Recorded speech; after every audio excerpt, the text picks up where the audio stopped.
this is what we do here in the training ground, and like I said, the focus is like to take the responsibility for the people who take responsibility that we are in a big club and there are hundreds of them, like and this is what we do in the moment.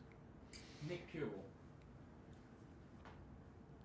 Hi Thomas. Hi. Can you give us an injury update on I guess would it be Callum, Cesar and Ruth? Are they three? And is Marcos Alonso, would he be well enough to start having? Yeah, I think so. Marcos is ready to start. Aspi is ready to start. Who else? Who else did you mention? Reece and Callum.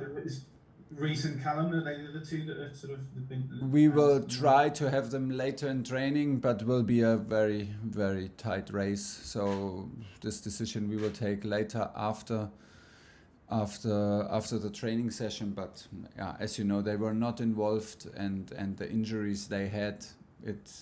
Let's see if this is worth the risk or if it's even possible with the two. This will be very, very, very tight. Nizar Kinsella. Thomas, with the uncertainty going on around the operations and how you're getting to matches and stuff, is there any sense of when you need this sorting out? Is there a sort of limit, a time limit on the problems, and will they grow and become harder and harder? I heard the Middlesbrough game, maybe you will have some problems with that one, for example.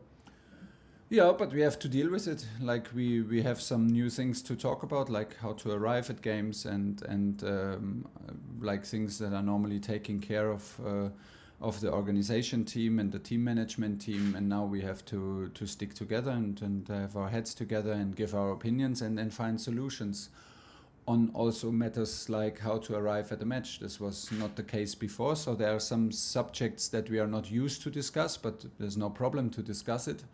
We spend some extra time, some extra hours, give our thoughts, and then we find solutions because we want to find solutions. Because as hard as we want to play the match tomorrow and make it to the next round, we want to also play the match in FA Cup on Saturday, and we want to make it into the next round.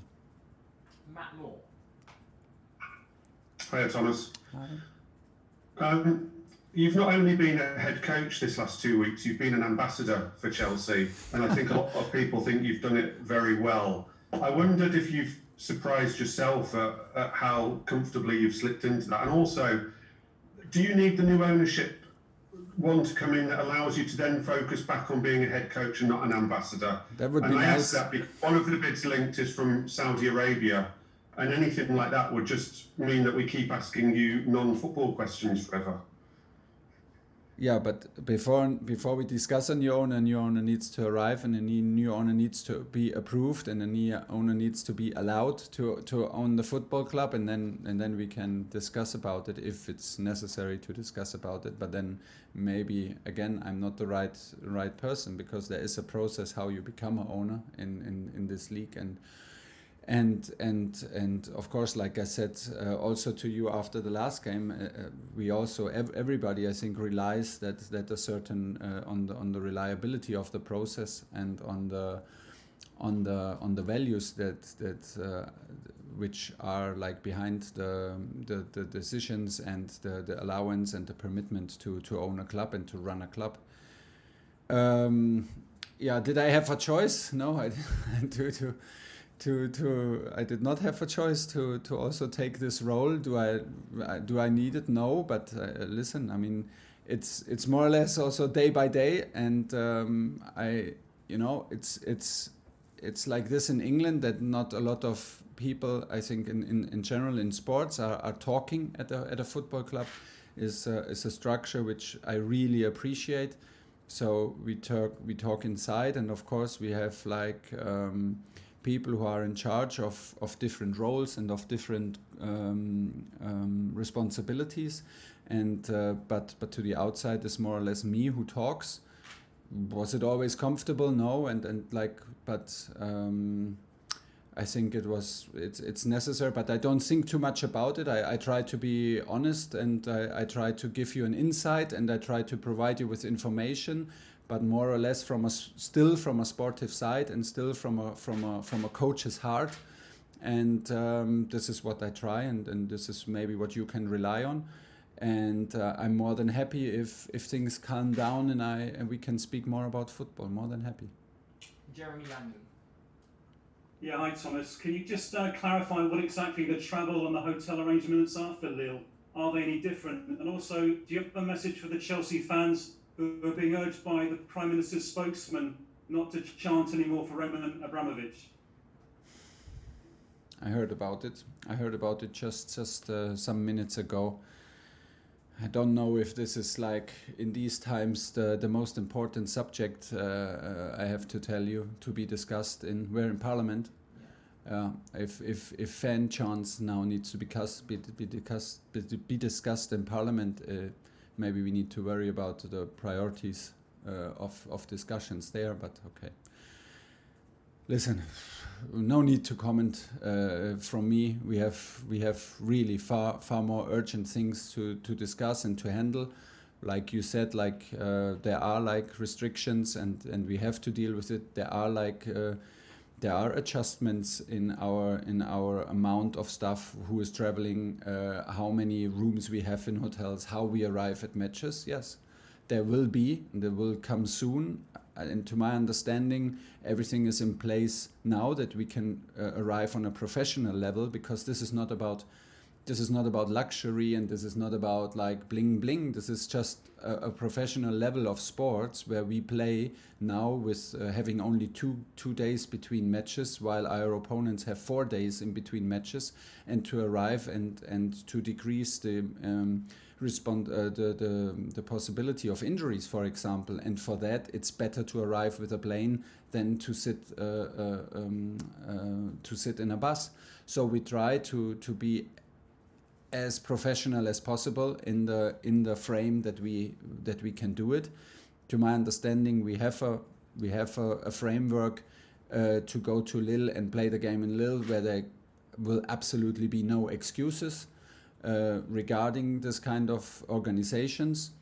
It is like already a bit more difficult to arrange things in a professional, in the best way possible for the FA Cup, but we will deal with it. And like I said, as long as we have shirts, as long as we are like alive, as long as we are a team and we arrive with our players, we will be competitive and we will fight hard for our success, because we owe it to the people who normally support us and not normally, who support us in a very invisible way. And of course we're in the spotlight, and this is our responsibility to do so, and we will. Okay, last two, Abdul and then Christophe to finish. Abdul. Oui, bonjour coach. Karim Bonjour. Balté de TV5 Monde. Content de vous retrouver. J'espère que vous allez bien. Une question à propos d'Edouard Mendy. Depuis son retour et son sacre à la Coupe d'Afrique des Nations avec le Sénégal, on le sent encore mieux et encore plus en forme et encore plus décisif avec Chelsea. Comment voyez-vous son évolution plus généralement? Ça fait 1 an que vous l'entraînez maintenant du côté de Chelsea, sachant qu'il n'a pas encaissé de but lors de 14 des 18 matchs qu'il a joué en Ligue des Champions. Okay. Answer in French? Oui, tu as dit beaucoup de choses que je peux seulement répéter. Il est au début, il est un gars exceptionnel avec un caractère très très fort. Il est un caractère très humble et tout le monde à Chelsea, et je pense beaucoup de spectateurs veulent absolument qu'il a ce succès, parce qu'il est cet gars qui donne tous pour une équipe. Et il est très très décisif. Nous sommes très heureux qu'il a cette évolution, parce que c'est vraiment exceptionnel. Depuis mon début ici à Chelsea, il était décisif, il était fort mentalement, mais aussi sur le terrain. Il joue un grand part dans notre performance décisive.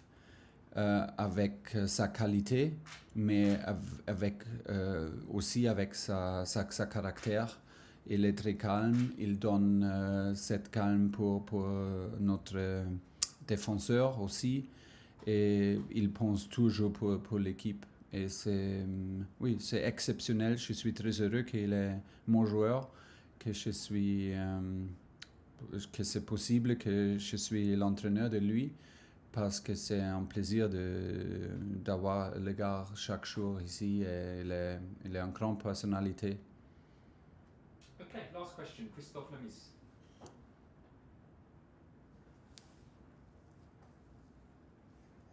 Oui, bonjour coach. Bonjour. Une question à propos de Lille. Je voulais savoir double question en fait, je voulais savoir ce que l'absence de Renato Sanchez changeait pour vous, et qu'est-ce qui vous avait le plus, disons, impressionné ou gêné peut-être de la part des Lillois au match aller.